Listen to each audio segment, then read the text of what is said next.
New York City is the most densely populated city in all of the United States. I've just arrived to one of the most iconic cities in the world. It's the global hub of finance, marketing, and theater. But the pandemic has changed things a lot here. So I'm gonna discover what there is to do and how much money it costs. While in places like Vietnam, $20 lasted me an entire day, New York is very expensive. So today I've given myself a budget of $100.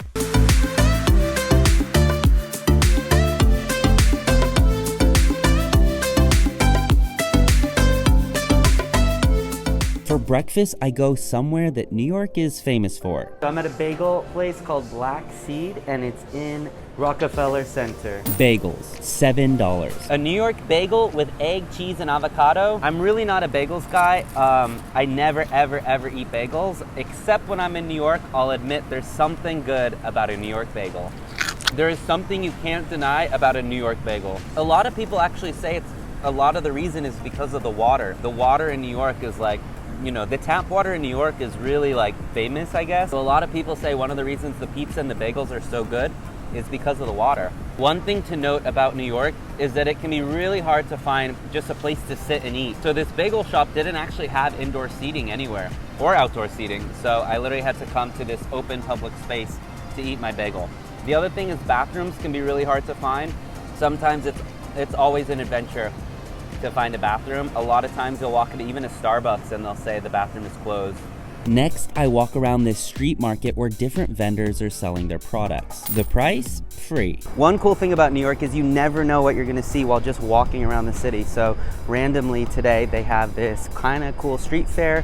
So I'm just walking around checking it out. I see so many people riding bikes. This is called City Bike, and it's super easy to check one out and get around the city. Even though there are a lot of bike lanes, you still have to be careful biking in the country's most dense city, which is full of cars, trucks, and people. The price of taking out a city bike for 30 minutes is about $4. And what's cool is that I can return the bike to any other station around New York, so long as I'm within 30 minutes. Otherwise, there will be a charge for every 15 minutes I delay returning the bike. By now I'm getting hungry, so I head to this place called Chelsea Market. It's an open air market with a ton of dining options. I end up picking this place. Chelsea Market has a lot of different places to choose from. I ended up coming to a lobster place. My total is $25. Definitely not cheap, but especially for a takeout, like a to-go fast casual place, but I'm really looking forward to it. I've been craving. I actually ended up getting a soft shell crab sandwich with fries. But the cool thing about Chelsea Market is there are so many options between Italian, sandwich, pizza, tacos, Asian food, you name it. And I just really like the vibe in here. It's kind of like you're in a bazaar or something. You discover different elements within the building. Seafood lunch, $25. And let me just tell you, it tastes delicious. Next, I head to this new man-made island. It's called Little Island, and it's actually really cool. It's just off the main Manhattan Island. Even though they suggest you get a ticket online during peak hours, the cost is totally free.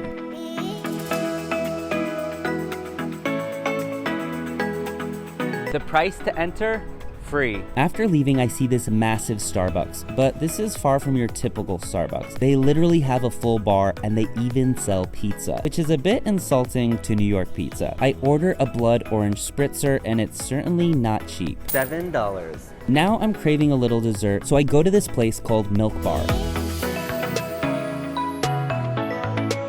This is $7, but it is really good and it's pretty famous here in New York. Next, I walk around Union Square where I find another street market with a lot of unique sellers. Now it's time for a light dinner, so I go to this pizza place because, you know, you can't come to New York and not have pizza. $7. Of course, you can get cheaper pizza in New York City. They have 99-cent pizza slices everywhere you look, but the quality will definitely not be the same. So, was this worth $7? Probably not.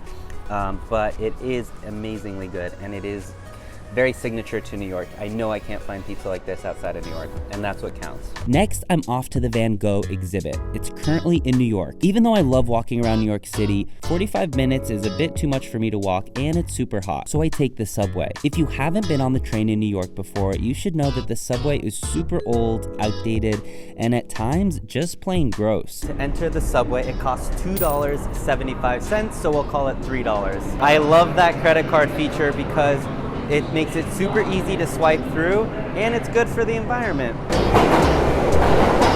I arrived to this Van Gogh interactive experience. The ticket price is a whopping $40, which is not cheap, but I have to be honest, it's one of the most unique exhibits I've ever experienced.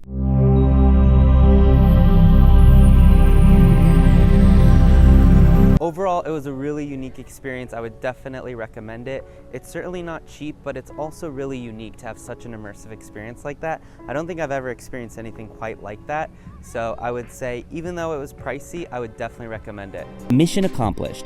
I spent an epic day in New York with my budget of $100. I didn't break the bank, and I got to eat plenty of good food and experience unique things the city has to offer. Even though COVID has changed New York quite a bit, there are still some aspects to this city that I think make it uniquely different and worth a visit.